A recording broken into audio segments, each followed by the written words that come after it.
God. Kasi po ang Word of God, mga kapatid, ganito. Di ba? Pagka nakikinig ka ng Word of God, dalawang taong nakikinig eh. Isang nabibless, yung isa naman nag-iisip, atin-atin ko, tayo sinoparing pang ang tinoro, di ba? Kaya ganun eh. Atin-atin ko, pag gano'n ang preaching. So, mga kapatid, kahit ano yung marinig natin, kapag galing sa Word of God, at alam mong Word of God ang tinuturo, dapat mong tanggapin dahil yun ay galing sa Panginoon. Amen? Palakpakan natin si Lord. Hallelujah! Eh, Pastor, masakit eh. Okay lang. Normal lang yun. Normal lang yun. Tingnan nyo, alam niyo po yung mangga, pagka nasa ilalim ng lupa, kinakailangan mabalatan. Hindi mo lalabas yung tunay na mangga kapag hindi nabalatan. Hindi lalabas yun. Kasi may shell yun, may balot pa yun. Amen ba? Kaya kung minsan, mga Kristiyano, para tumubo, kailangan mabalatan ka. Amen. Sino sa inyo gusto mong mabalatan? Amen. Para lumitaw yung tunay na mangga. Amen? Amen. Hindi mo pwedeng matanggal. Kailangan matanggal yung shell. So, sino yun? Kasi kung minsan may nagko-cover sa akin eh, yung bang merong rejection, merong bang ayaw natin tanggapin, may hadlang. So mga kapatid, kaya kinakailangan matanim yung Word of God sa lupa. Mabulok yung bala, mabalatan, para lumabas yung tunay na mangga. Alam niyo mga kapatid, pag nangyari yan, kaya sinasabi ng Bible, ang tunay na disipulo ng Panginoon, if you want to be my disciple, ano sabi na? You must daily carry the cross and you must deny himself. Kinakailangan mamatay ka sa iyong sarili, sa iyong self.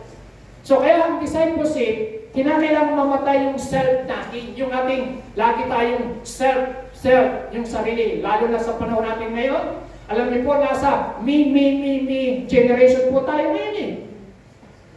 Yes, yan ang totohanan. Puro me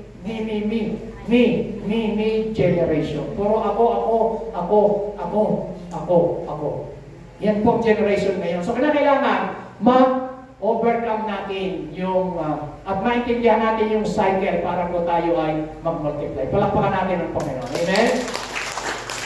So number one, may growth path. Number one, believer to disciple. Sabi niyo, believer to disciple. Believer to disciple. Okay. Sino ho ang nandiyan na sa level na yan? Na ikaw ay believer ka na, pero willing ka na magpa-disciple, may nag-disciple na sa iyo, may nagtuturo na sa iyo, may nag-aalaga na sa iyo, may nag-train na sa iyo, nasa level 1 ka na. Palakpakan natin ng Diyos. Amen ba? Andiyan ka na ba? Oh, Pastor, papunta pa lang, ando pa lang ako sa believer eh. Pero mga kapatid, dapat makarating ka sa being a believer to disciple. Yan talaga original na calling ng Diyos sa bawat mananampalataya. Go and make disciples. Tandaan niyo po yan.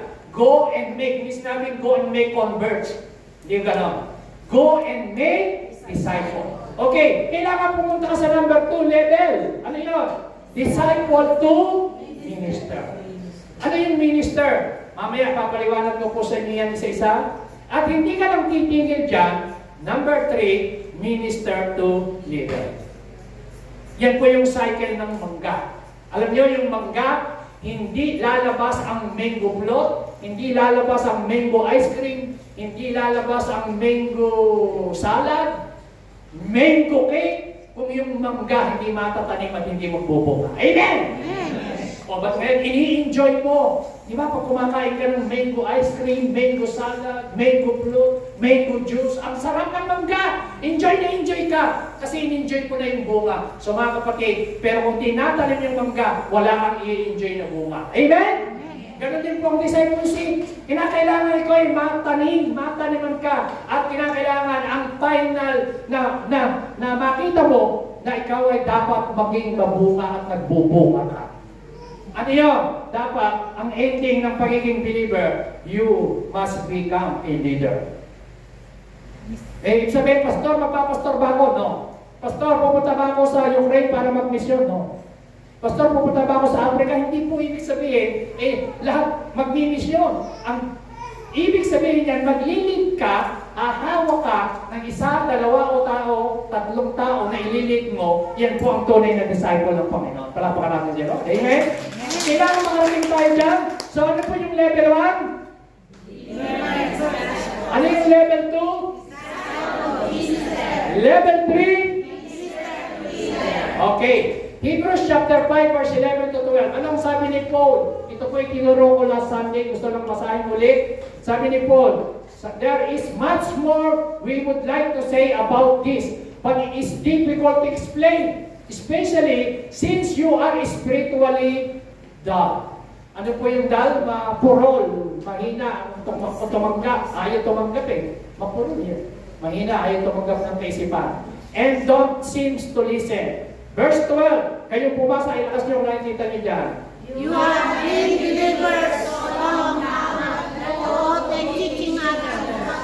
Instead, you need someone to teach you again the basic things about God's Word. You are like babies who eat milk and cannot eat solid feed. So, hindi mo masamang maging baby. Amen ba?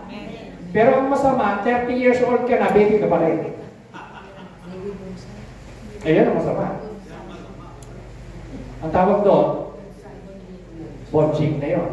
Ang tawag doon, abnormal. Hindi normal yun. Ang normal na tao, since birth, tuloy-tuloy ang growth niya.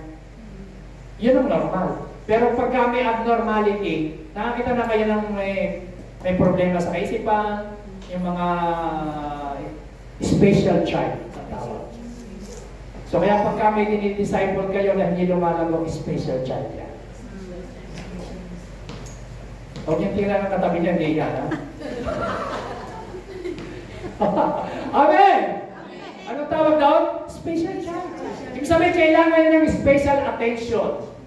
Kailangan niya ng special na pagmamahal. Kailangan niya ng special na pasensya. Kailangan niya ng special na pangunawa. Kasi nga, special child yan. Praise God, walang special child sa church. Amen. Amen. Amen! Ha? So, ang babies, sabi ng Bible, very clear, tingnan niyo po, you have been believers. Sabi niyo po, believers. Believers. Eh, gano'ng katagal? Sabi ng Bible, you have been believers so long. So long. Ang tagal mo ng believers. You ought to be teachers. Ano ibig sabihin ng teacher? You ought to be disciples. You ought to be follower. You ought to be leader. Dapat yan ang sabi ni Paul dyan eh. Dapat nagtuturo ka na. Dapat nag-exhort ka na. Dapat ikaw na yung nangangalaga. Pero ikaw pa rin yung inaalaghan. Dapat ikaw na yung nagpapakain. Pero ikaw pa rin yung pinakakain, sinusubuan. Dapat ikaw yung nagpapalit ng lampin. Pero ikaw pa rin yung nilalampinan. Nilalagyan ng... Amen ba? Naintindihan niyo ang sabi ni Paul dyan eh. So dapat ikaw na sana yung nagpapawid, pero hindi ko pa rin nakakapagpawid. So you have been believers so long, sabi ni Paul. Ang tagal-tagal na, pero hindi mo masama. Pero kinakailangan, from believers to disciple, tayo po lumago po tayo. Amen? Hebrews 5:13-14, for someone who lives on milk is still an infant.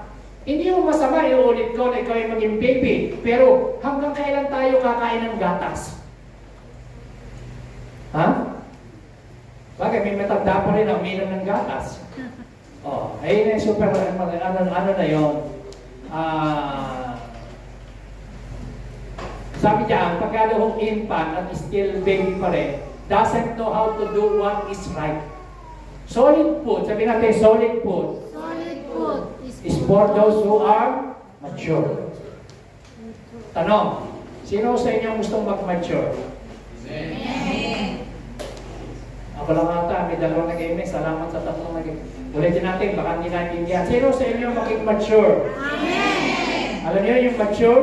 Sila po yung fully trained. Sila yung nagpapatrain talaga sila. Nagpapadisciple sila.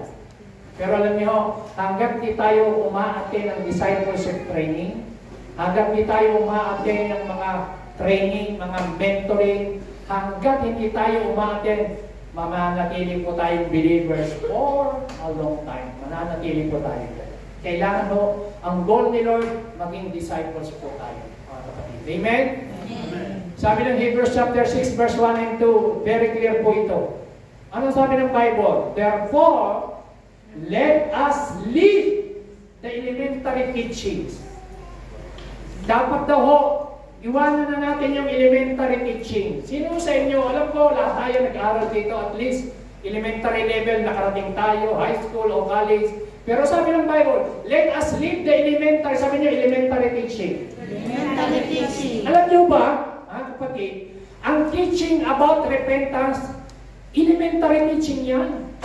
Ang teaching about faith in God, elementary yan. Baptism, laying on of hands, resurrection from the dead, eternal judgment, ang tawag dyan, elementary teaching. So, ibig sabihin, meron pang high school na teaching, may pang college, may pang doctorate, may pang masteral pa nga.